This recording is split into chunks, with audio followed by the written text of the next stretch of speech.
Hello, hello. Thank you so much for tuning in to today's episode of Career Conversations. I'm your host, Unica Walcott, and today's guest is Terry Bracken II, and he works at the intersection of academics and athletics. And so we're going to talk a little about his career journey and some of the unexpected turns it's taken, and learn more about why he does what he does. Welcome to the show, Terry. Greatly appreciate it. Thank you. Thank you. Thank you. Thank you for being a part of the show. I had to twist your arm a little bit. It's like, come on, bro. You can do it. You don't like it much, but you do it for me. Anything for little sis. So I got you. Thank you. Thank you. Anytime. So when you tell family that you work in athletics and academics, what do they think that means? That means I'm doing something that's fun. My son, all he thinks is, when you go work for a Jordan school or a Nike school so I can get free shoes. And he looks at it as just a benefit. Oh, so he's like, where are the shoes at, Dad? Pretty much. But at the same time, they look at it as I'm doing something that I enjoy, something that I love. And it's still funny to my mom who thinks or who says, "Oh, so you're in education? Out of all the stuff that you planned and said you would never do, and now you're in education and you're trying to move up, and you're talking about, oh, you want a PhD one day? Oh, education." So yeah, yeah, I'm sure she gets a kick out of that as a teacher. very, very. So did you always want, so you said you never would do this maybe, and how did you end up landing in education then? I said I would never be like my parents. And I tried my I'm doing this too much. I know. Me and my other guy sister, we both said that we would never be like our parents, and then we ended up both being in education. The journey was long, was twisted, and needed to happen. I started off as a marketing major at Dillard University. Shout out to all my HBCUs. Unfortunately, I went to New Orleans. I didn't go to Dillard that second year. Let's just put it like that. You went to New Orleans. You did not. I went to New Orleans. I didn't go to Dillard that second year. Came back home, went to Delta. Can't even say I made the Delta difference. I was just there. I had knee surgery, and then maybe less than a year after that, I moved to Phoenix. And I looked at it as, okay, I just want to work. I just want to have a job. I wasn't focused on career dreams, goals, or aspirations. It was, I want to work. And as I kept finding out, yeah, that work stuff gets played out, because if you're not happy, there's no matter amount of money that will satisfy you and make you happy when you're miserable. This is true. Okay, you can give me six figures if I hate it. You can't get me to stay here long. Correct. And that's pretty much where I was feeling that I'm just wasting time. And it took for me to come home, due to certain circumstances, and say, okay, let me get my act together. And it's funny, the whole time while in Phoenix, I worked for a university. It was an online university that then fired like 500 people at one time, made CNN.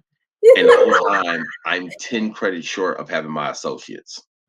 Ouch.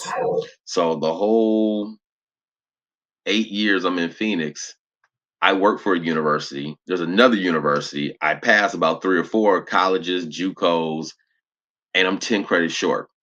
So literally, as I came home, I ran into the whole, you have experience, but you don't have education, or you have too much experience and we can't hire you. So it was, okay, let's take the ladder and let's wrap up what needs to be wrapped up. Okay, so you went back to school and finished it up. Finished it up, and then got my first master's, thinking I was going to be a K through 12 All-American, and let me work with young minds and all this. And yeah, probably about the 4th, 5th year, I was like, okay, this is exhausting. This is not where I want to be. 4 or 5 years is a significant stretch, though. What did you learn in those 4 or 5 years that helped you realize it wasn't for you? the attitudes and demeanors of the students, of teachers, as well as administration, where a lot of people talk the I'm here for the student, I'm here to mold and change, but then you come to find out, no, you're just here to make yourself look good. Or you're here because of a title made you look very appealing for a raise, and just a lot of stuff that I saw morally that I couldn't be involved in. And I know my temperament as well as my demeanor and disposition.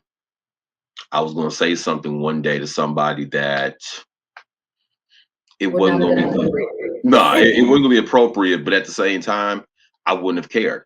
And I would have No, because said, you also have this very firm sense of justice from what I know about you. You're like, look, if you're wrong, you're wrong. I'm gonna let you know you're wrong. correct. You call a spade. And like, I don't ever mind being called out.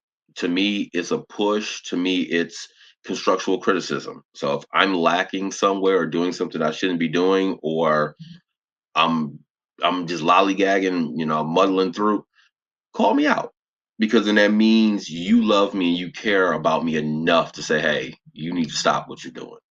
And it was a lot of people who said that, but their actions didn't show it. Ah, so it sounds like you had this moment where you recognize, like, I'm in the wrong circle. These people are not calling me to the highest and best part of myself so that I can really live at the Correct. level I'm supposed to be on. Correct. Because it was a joke at the end where I took on a volunteer AD role. We had lost our AD at Saginaw High, and I took over. Pretty much, they gave it to the assistant principal, but I was running it. And at the same time, I wanted to learn more, so I worked with the AD from Arthur Hill. And when time came to come up for the interview and everything else, it was, oh, we're going to give it to this person because they've been at the school longer. It's like, oh, okay. I see the games, I see the Thank you for ploy. letting me know where I stand. Correct. My And favorite language. It's and like, once you let me know where I stand and where I'm at, you don't have to say anything else to me. I'm good. Because you've already let me know directly and subliminally what you think about me and where I stand in your little totem pole and environment. yeah. So you say AD. I want to clarify that's athletic So director. it'll be an athletic director in high school, correct? Okay. Okay, want to make sure we're all on the same page. Somebody goes, AD, like you mean assistant So director going or Nope. athletic? So the whole shebang and bang of being over the scheduling, the money, the finances, attendance, making sure grades and eligibility. Like to me, that's fun because again, I've come from that world of being a athlete, so I'm still thinking in that athletic mentality, but at the same Mhm. time, the business side. Well, that's pretty sweet to find that intersection where athletics and business really come together and Mhm. to mentor young people because you understand how they think. You said you went off to school and you went to Dillard, and then the second year you went to New Orleans. So I went to New Orleans. I was there. He's like, I was registered. I was not present. Yeah, I was registered. I attended some classes, I was there. I had my meal plan, but yeah, I was there. But so that means, like, now as an adult, someone who's moved forward and progressed, you working on your second master's, um, you are able to understand that mindset and what's going on in someone's head when they register for classes, and sometimes they show up, and sometimes they're Just downtown there. in the French Quarter. Hmm. And it's funny how I have these conversations with my athletes, and it turns into a mentoring, but then at the same time, it turns into that father figure where I've had so at Eastern I have men's football and women's golf, but I interact with all the sports. So basketball, track, rowing, well women's rowing, softball team. So yeah, baseball, track, um, women's soccer. So, I interact with a lot of them, and it's just funny how, personality will make you cling to somebody. And one of my football players, The first thing he said to me when we met was, "Oh, you got a neck tattoo. Oh, we're gonna be cool." And I looked at him like, first of all, it's too early in the morning. Second of all, you're not ready for the push that I'm about to give you. And our director had like pre-warned us about certain players, like, okay, hey, you're going to stay on this player about this, this, and this, and making sure, and whatever in their calendar. And my first thing that I always kind of tell a lot of my students is that I push you. I'm not going to be a yes man. You're probably going to hate me, but you're going to respect the fact of what I'm trying to get you to do, because I want you to understand that there's life past football. Granted, I always keep forgetting that Eastern Michigan is a D1 school. And I said I wanted to work for a D1 program, and here I go. But Eastern is not always looked at as a football powerhouse.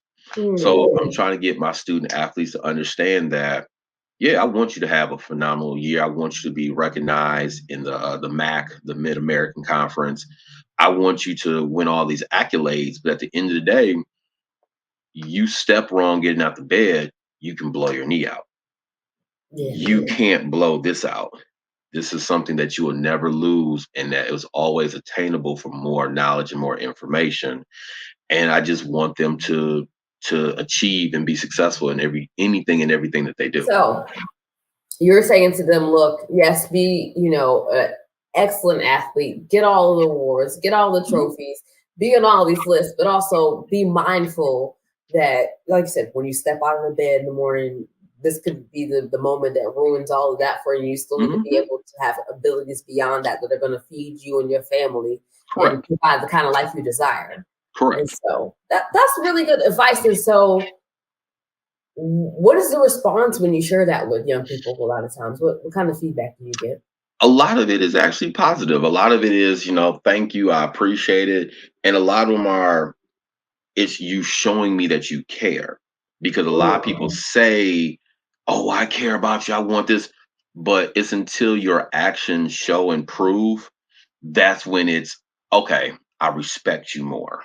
And like I said, I've had students that are not even on my list of, academic advising, and they'll come sit with me and just, have a conversation like, hey, what about this in life? And what about that? And I'm like, well, when I was your age, and now I'm sounding like that old man talking about get off my lawn, but I'm hitting them with the when I was your age. And a lot of it is, it's trying to get them to understand that you're going to have your faults. You're going to fail. Failure is your greatest attribute because you learn from failure.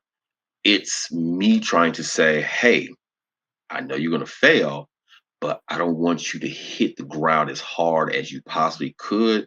I want to direct you and possibly give you that food for thought to say, okay, hey, maybe instead of just jumping into this, maybe let me think and then kind of divert myself and go in another direction. So that's all I can do is, kind of give that knowledge and information so that when they're not around me or when they're somewhere else, they're not making, excuse me, the mistakes that we see a lot of our young Black males make or other athletes that make in the world. And it's like, okay, well, people are always saying, well, why didn't that person have guidance, or why didn't that person have this?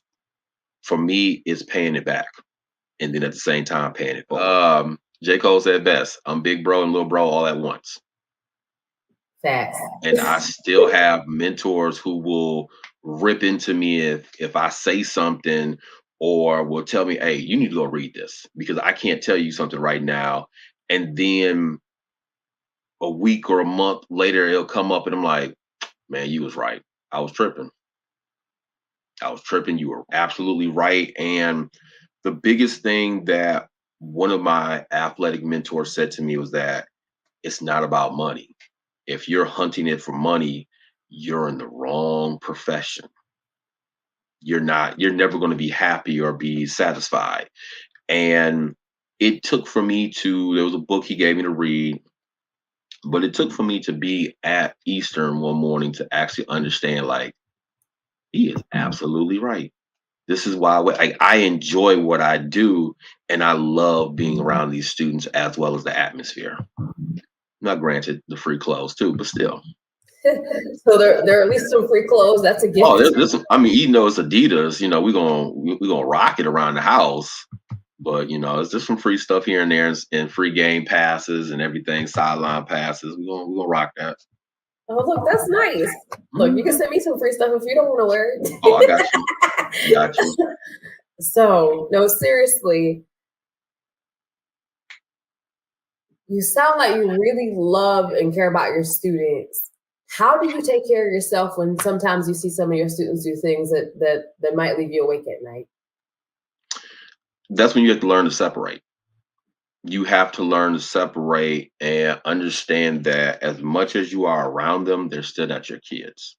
You Mm. can guide them and provide knowledge as much as possible, but just like your own children or child, they're going to do what they want to do.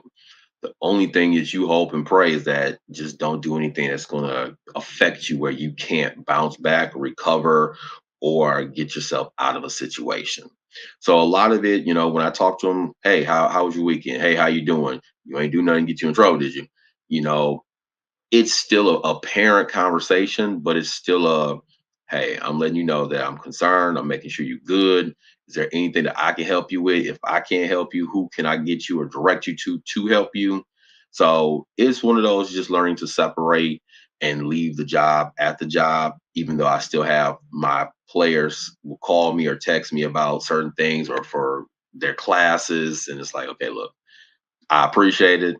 I'm just doing what I can do, but it's just learning to separate and say you have to leave one thing where it's at instead of always taking it with you. I love it. I love it. So, what is a typical day like for you? Depending on the school. So so at Eastern, you day starts at 5:15 in the morning. Okay. From there, getting everything started, trying to figure out, okay, who's on my calendar. I would say Teamworks for a lot of D1 schools, Division 1 schools. It's an app called Teamworks. It's the greatest app, the greatest calendar, the greatest everything. It's pretty much putting together, okay, who do I talk to today? Who am I meeting with? Do I need to prepare myself because this person had this type of assignment, or was it a big game? Was it a blowout? A lot of the players, they don't they compartmentalize it where they look at it like now it's like it's business. Where okay, we lost and we'll talk about it, we chop it up. But it's depending on how many meetings I have that day. Um, do I have a staff meeting? Do I have, what kind of projects do I have going? So for Eastern, it's literally 5 hours of either relaxation or just constantly moving. So from there, I leave Eastern to then Wayne State, which is a D2 program, Division 2, downtown Detroit. And there is a little more hectic because now I'm over 17 athletic programs. So I am a Okay. GA internship at Eastern, which they're paying for the classes, but then I'm running Wayne State's athletic department pertaining to their learning specialist slash academic advisory program And working on a master's degree. and working on a master's degree, So trying when to do you work sleep? out. eh, I don't know. I sleep in the basement. I crash on the couch. I make it up to the bed sometimes. It's a lot, but at the same time, this is what I asked for. I You said seem happy doing it too, though. Like that's the thing. you have to, because if not, somebody else is going to do it, or you can't ask for something and then say, "Hey, I wanted this, but I want to pick and choose what I want or how I want to do it." It doesn't work like that. So right now, I'm putting in the work to say, okay, hey, I'm wrapping up school, I'm wrapping up one job, then I'm going to another job. So then hopefully within these coming weeks, I get a call from one or two or more schools and say, hey, we want to interview you, and we take off that pressure of doing multiple jobs, and now you focus on one job. That would be awesome. Yeah, it will be awesome. It's coming. It's coming. And you know what? It just takes time. So that's the next thing is always building on patience and making sure that okay, you're doing everything for the right reasons. It's not just about looking good. It's about your love, your passion, and finding that this is your niche. And I've told other folks, I'm not leaving this. You're I'm not not leaving leaving. athletics and academics I'm together. not. You're gonna take me out scratching, clawing, bloody. I'm not. So this is like the game for you. Like I'm here to win. Correct. And other than winning, it's moving up. It's okay, work this area, work this department, but then it's okay, next step is development. And I've already made that known with some of the directors that I've spoken with is that my ultimate goal is development. Okay, maybe a director somewhere, but I want to be in development for on the student athlete side, on the academic, not financial. Okay, so can you elaborate because I have no idea what that means.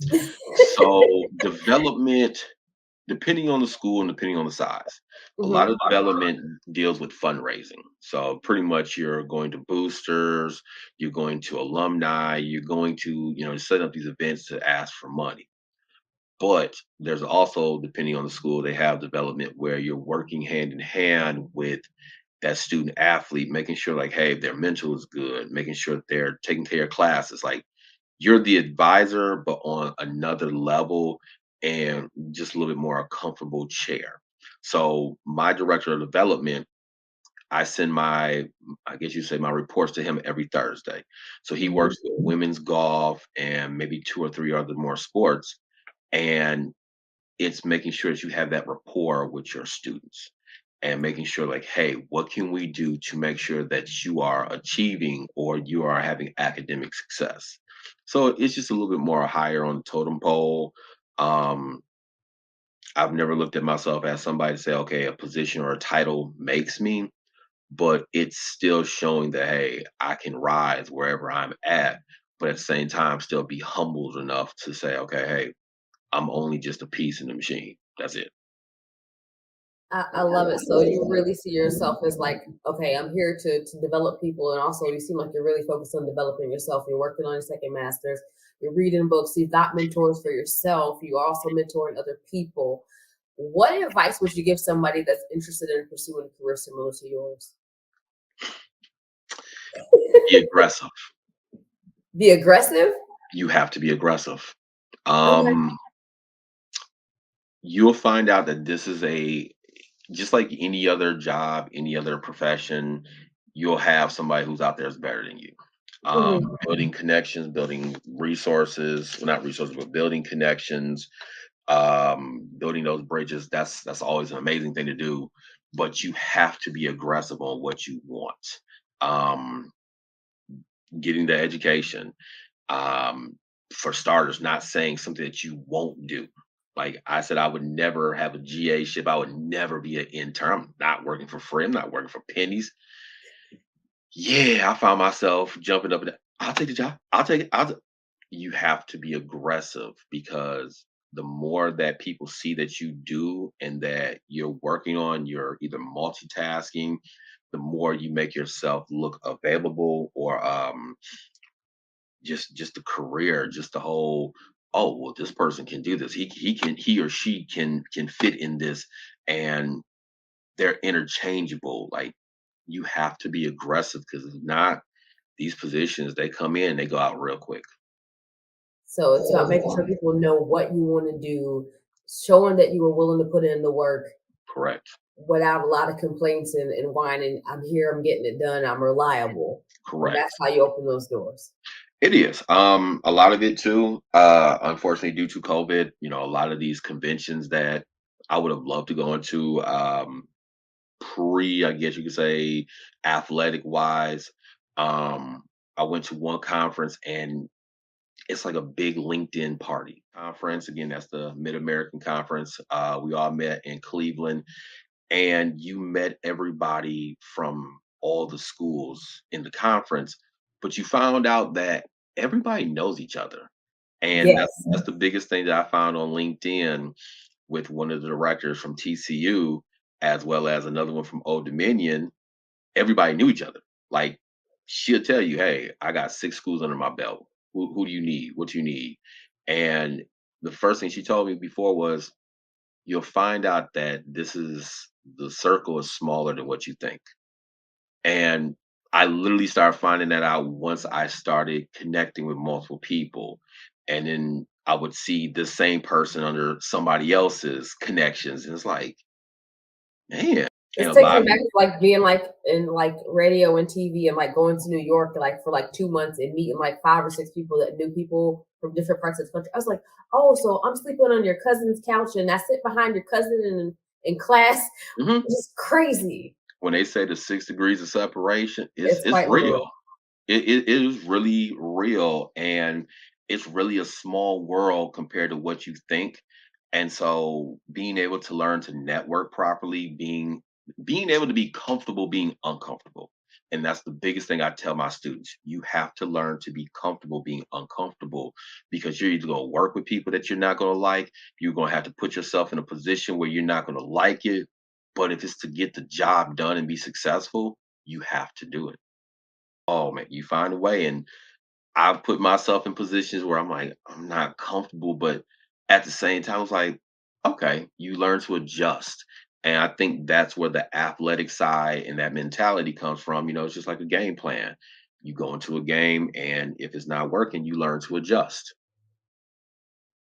I love it. So it sounds like you're a person that really believes in perseverance and being flexible. You said, Have look, to. we said we were going to run this play. It didn't work. Let's try it differently. Hmm. And that's also the part of failure. Once you fail, you find out that didn't work out the way I needed to work out. You learn from your failures. You learn from what happened, what you didn't do, to now let me make these changes. Learn from failure. Is there anything that I have not asked that you'd like to share? I don't know. I don't know. Just always be yourself. Always make sure you're always humble. Humble and hungry. That's always a gray area, but making sure that you're always humble, because if not, you can get humbled really quick. Like, and I tell people, I was like, the first few years of your career, expect to get sat down on a regular basis. If you don't, you're not learning anything.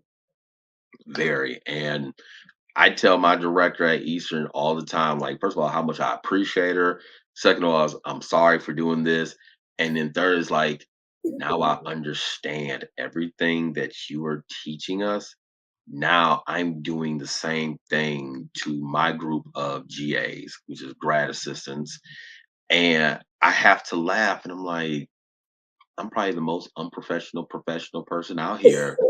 And y'all got me leading people.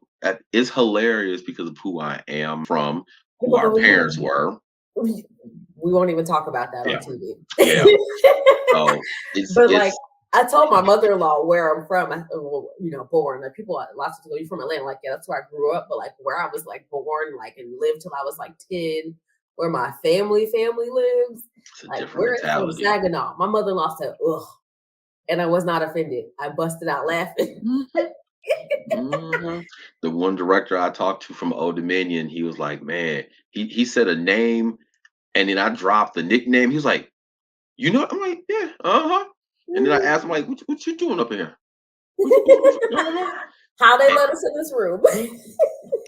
well, that's due to being part of the frat. So Oh, that's part of that connection building, where if you don't do good in one interview, and then you find out that your frat brother was sitting in that same interview because they wanted more experience, and then you get a text message saying, I need you to apply for this.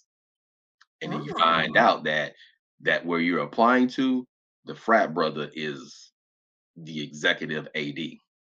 oh well, that's always nice. Oh, very. Got to build those connections and bridges. Network is so vital. Like Oh, I very. don't know where I would be without the amazing people that I've met. Man, it is funny. I do networking via on my Instagram as well as just LinkedIn. I'm Wait, not you a gotta stop for me. You're networking on Instagram. fraternity brothers. Let it be fraternity brothers or people I need to know. I always make sure I have somebody and something somewhere, no matter where in the US I'm at. I have to know somebody, and that's just always being comfortable in case something ever happens. Going to San Jose, there's people there. Like, always know somebody. hmm So whether it be a family member, if not, find out on Instagram. Oh, y'all there? I'm on the way. I'll be there if y'all see me, and please don't run up on me. I'm friend. So We're friendly over here. Like, just say hello. mhm, It's mhm. not a But problem. other than that, man, LinkedIn is literally my best friend.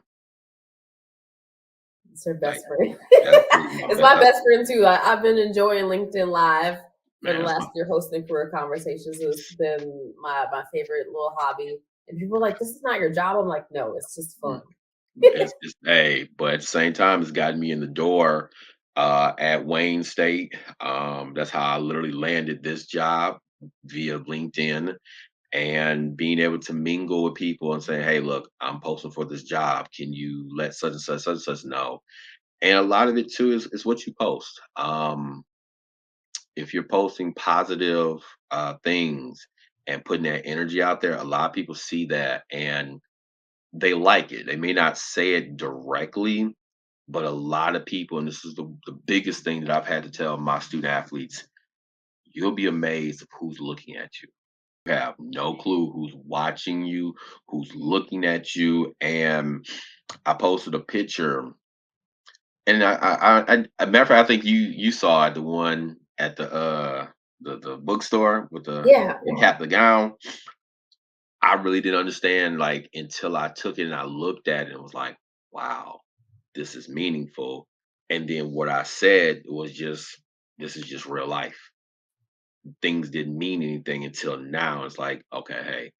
And then everything else that I post is always like, just try to change the outlook. Just try to have a different outlook in a different space. Because at the same time, you never know who needs to read that. You never know who needs to see that and have that encouragement, that engagement of, damn, that just got me over the hump. That just got my, you know what, I needed that.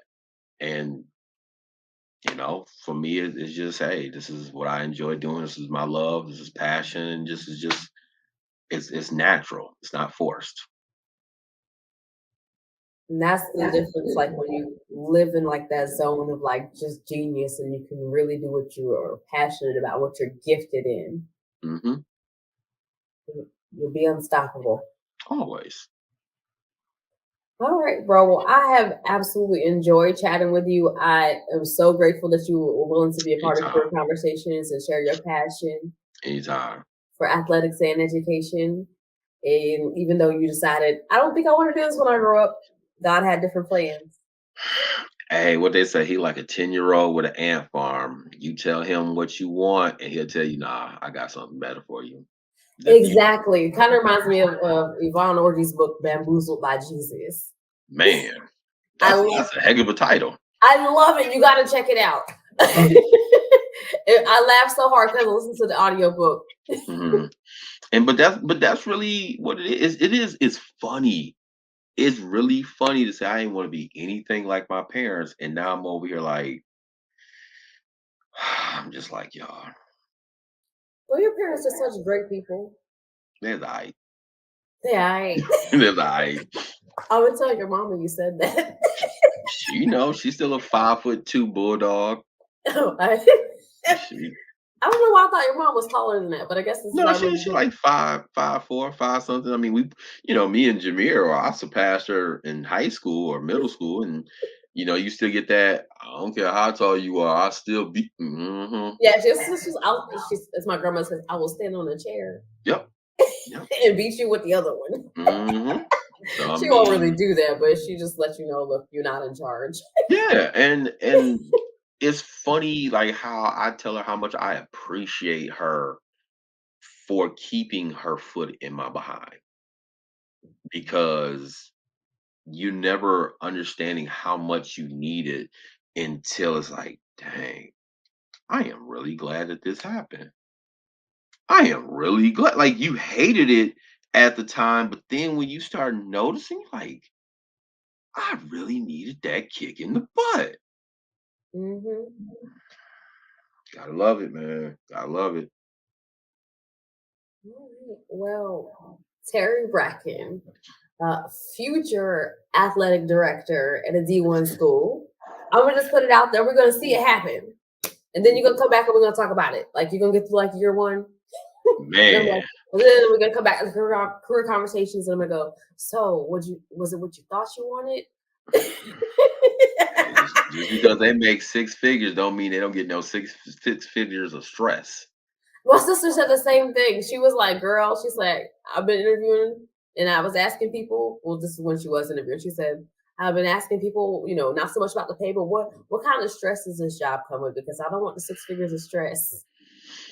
Nah, I would say it's what you make it, but I know the smaller programs. I think that's something I could probably do. Like, better. Never mind. Let me keep that. But I could probably do a smaller program and then work myself up if that was something that I saw myself wanting to do. You can do anything you want to do. Iron strengthens iron. For sure. All So right. Everybody, thank you so much for watching Career Conversations. Thank you, Terry Bracken the second, big bro, for showing up for uh, your little sister. I appreciate uh, you, and we'll anytime, talk soon.